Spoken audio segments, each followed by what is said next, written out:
VTV Bangla news, সত্যের সাথে সত্যের পথে। बराकर के रानी बांग्ला अस्पताल परिसर में पश्चिम बर्धमान जिला युवा कांग्रेस की तरफ से रिले अनशन सत्याग्रह किया जा रहा है।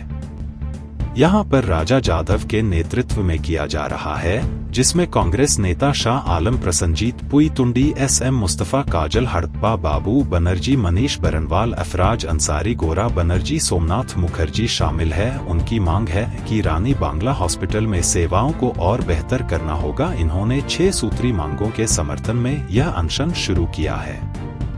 इस बारे में पत्रकारों को जानकारी देते हुए रवि जाधव ने बताया कि अस्पताल में बेड की संख्या वृद्धि, 24 घंटे एम्बुलेंस सेवा शुरू करना, बच्चों के लिए सभी प्रकार के वैक्सीन की व्यवस्था करना, विशेषज्ञ डॉक्टरों की नियुक्ति करनी होगी।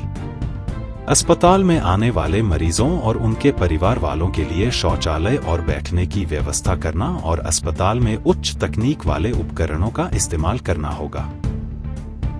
দাবি ছিল রানী বাংলা হসপিটালে বেড সংখ্যা বৃদ্ধি করতে হবে, যাতে খালি প্রসূতি চিকিৎসা নয়, সাধারণ মানুষেরও যদি প্রয়োজন পড়ে যাতে কিছু মানুষের চিকিৎসার জন্য বেডের ব্যবস্থা থাকে।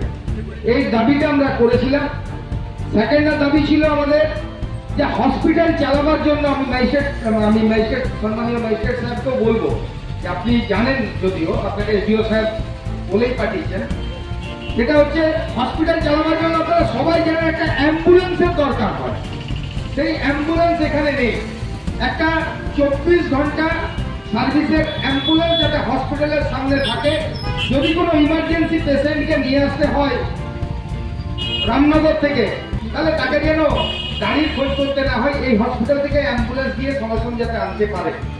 2, তৃতীয় দাবি ছিল সকল প্রকার ভ্যাকসিন। আমরা একটু আগেই বলছিলাম, কুকুরে কামড়ানো হোক, সাপে কামড়ানো হোক, বাচ্চাদের টিকাকরণ হোক, এছাড়াও বিভিন্ন ধরনের ভ্যাকসিন আজকের দিনে পাওয়া বেরিয়েছে, সেগুলো নিতে হয় আমাদেরকে। সেই ভ্যাকসিনগুলো এখানে নিয়মিত रेगुलरली पावा जाए ना, नहीं मिलता है। हम लोगों का डिमांड है कि हर तरह का वैक्सीन यहाँ पर मिलना चाहिए। ये सुविधा जल्द से जल्द चालू होना चाहिए। এটা আমরা দাবি রেখেছিলাম। সেই ব্যাপারেও আশা করি ডেপুটি ম্যাজিস্ট্রেট সাহেবের কাছে কোনো অর্ডার আছে। এছাড়া আমরা 5 রকমের ডাক্তার বলেছি, বেশি বলেছি। একটা হাড়ের ডাক্তার, একটা জেনারেল ফিজিশিয়ান, একটা মহিলাদের ডাক্তার, চতুর্থ বলেছি হার্টের, পঞ্চম হচ্ছে ইএনটি, নাক কান গলা, যেগুলো বেশি হয় মানুষের, সেই জাতীয় 5টা ডাক্তারের কথা বলেছি। যাতে এই 5টা ডাক্তার যদি নিয়মিত ভাবে চলে থাকে, তাহলে হসপিটালে অনেক মানুষের ট্রিটমেন্ট হবে। উনি এসেছেন মাননীয় এসডিও সাহেবের পক্ষ থেকে আমাদের কাছে, আমরা ধন্যবাদ জানাচ্ছি। উনি আশা করি এই ব্যাপারে বলবেন কিছু। এছাড়া আমাদের পঞ্চম দাবি ছিল হসপিটালটাতে এখন বর্তমানে প্রসূতি মায়েরা খালি যাওয়া আসার ট্রিটমেন্টের ব্যবস্থা আছে, তারা গিয়ে কোথাও বসার ব্যবস্থা নেই, তাদেরকে লাইন দিয়ে দাঁড়িয়ে থাকতে হয় কিংবা এদিক ওদিক মাঠের মধ্যে ঢুকতে হয়। কেন তাদের বসার সুব্যবস্থা থাকবে না? তাদেরকে একটা বসার ব্যবস্থা করে দিতে হবে, কারণ প্রেগনেন্ট পেশেন্ট সে গিয়ে কোথায় ঘুরে বেড়াবে, লাইনে কতক্ষণ দাঁড়াবে? তাহলে তাদের জন্য বসার ব্যবস্থা থাকাটা জরুরি কিনা আপনারা বলুন। আপনারা তো সবাই জানেন, আপনাদের বাড়ির মায়েরা বোনেরা তো যায়, দরকার পড়ে, তাহলে এটা আমাদের দরকার।